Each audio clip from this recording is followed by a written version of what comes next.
ભારતીય જનતા પાર્ટીની બોડી જ્યારથી મતલબ સિમ્બોલ નહોતો ત્યારથી 1990થી સતત ભારતીય જનતા પાર્ટીની બોડી નગરમાં છે અને અવારનવાર પાર્ટીએ ખૂબ સારા કામ પણ કર્યા. દરેક બોડીની કામગીરી ખૂબ સુંદર રહી છે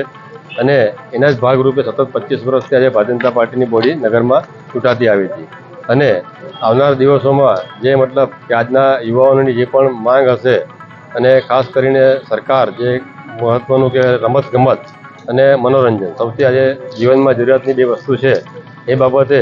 અમારી એક ઈચ્છા છે કે 5 વર્ષમાં મનોરંજન બાબતે અને રમતગમત બાબતે અમે કંઈક નગરમાં કરવાનો પ્રયત્ન કરીશું અને જે નગરની સૌથી રોજિંદી કામગીરી જેમ કે સફાઈ, પાણી અને વીજળી એ નગરપાલિકા ખૂબ સારી રીતે ફરજ બજાવી રહી છે અને એને અમે જો અત્યાધુનિક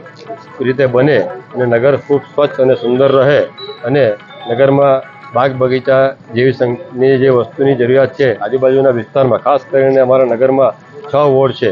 એમાં 2 ભાગ ગણાય. મતલબ એક નગર કે શહેરી વિસ્તાર અને એક થોડો ગ્રામીણ વિસ્તાર કે જે ગ્રામીણ વિસ્તારમાં અમારે થોડું કામ કરવાનું જે છે મતલબ કે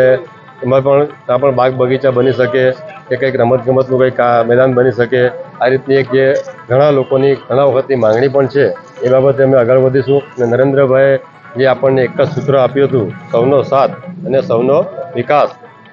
જાત અને પાતથી ઉપર જઈને દેશમાં છેવાડાના માનવી સુધી ભારતીય જનતા પાર્ટી વિકાસની ગાથા પહોંચાડવાનો પ્રયત્ન કરશે અને નગરના દરેક